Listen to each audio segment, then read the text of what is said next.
आप सभी को आचार्य सुरभि राज की ओर से नमस्कार। मुझे बहुत दिनों से कुछ लोगों की जानकारी आ रही है कि आप जो भी इस टाइम ऑडियो यूट्यूब पे छोड़ रही हैं तो उनमें आप कोई म्यूज़िक संगीत प्रयोग नहीं कर रही हैं।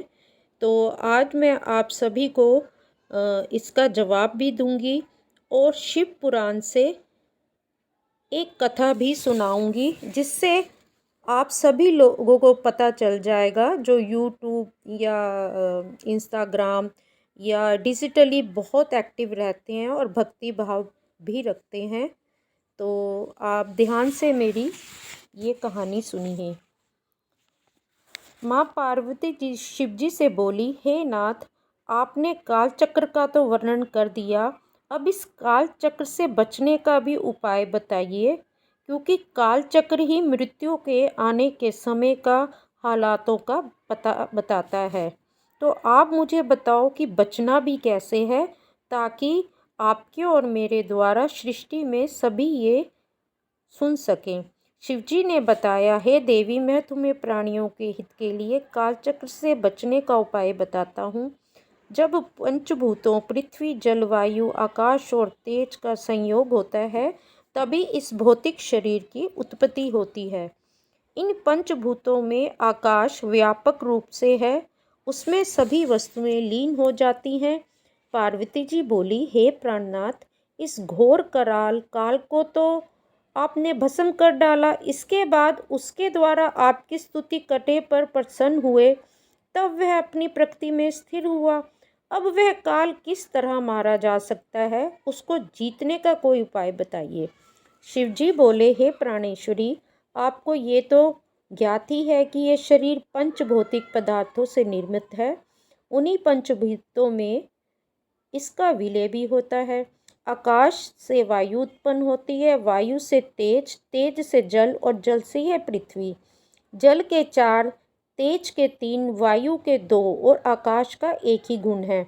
गुण तो केवल श्रवु, स्पर्श, रूप, रस, गंध में 5 ही हैं। इनमें क्रमश एक एक गुण कम होता जाता है जब काल का समय नज़दीक आने लगता है। योगी जन जो प्रभु की भक्ति में, जो मेरी भक्ति में, विष्णु की भक्ति में, शक्ति की भक्ति में लगे होते हैं, तो वैसे योगी इन्हीं गुणों को जीतने का विचार करते हैं।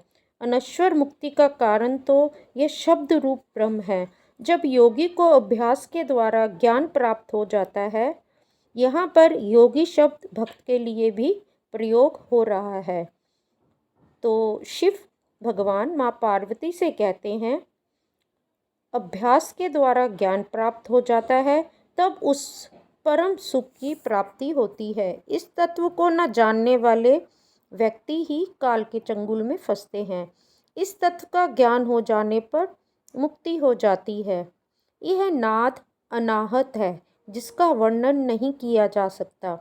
इस अनाहत नाद से 9 शब्द उत्पन्न होते हैं, जिनके नाम है घोष, कास्य, श्रृंग, घंटा, वीणा, वंशज, दुदुम्बी, शंख तथा मेघ गर्जन। मनुष्य इन 9 नाद का त्याग करे और तुकार शब्द का अभ्यास करे। योगी व्यक्ति इस अभ्यास को करता हुआ पाप पुण्य में लिप्त नहीं होता और इसी कारण मृत्यु पर या अपने किसी भी मृत्यु समान कष्ट पर विजय प्राप्त कर लेता है। तो शिव शिवा की शिव पुराण से ली गई इस कहानी में आपको समझ आ गया होगा कि मैं अपने किसी भी ऑडियो में संगीत का प्रयोग क्यों नहीं करती, क्योंकि संगीत में जो भी इंस्ट्रूमेंट यूज़ किए जाते हैं, उन सब में अपना एक शोर होता है। शोर होता है तो तंद्रा भंग होती है, ध्यान कैसे लगेगा। शब्दों पे बहुत ही ध्यान नहीं दिया जाता, ध्यान भंग बार बार संगीत की लय पे हो जाता है।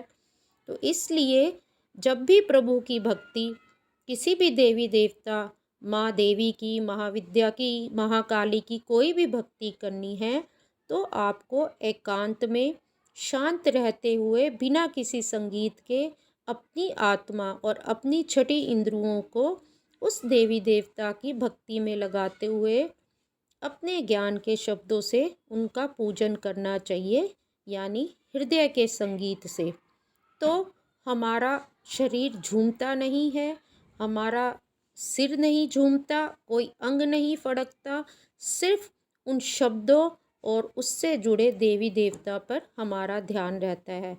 आशा करती हूँ आपको समझ आ गया होगा कि हम कैसे काल चक्र पे काल मृत्यु भी हो सकती है, काल मृत्यु समान कष्ट भी हो सकता है, विजय पा सकते हैं किसी भी देवी देवता की साधना को करके। धन्यवाद। आज के लिए इतना ही। नमस्कार।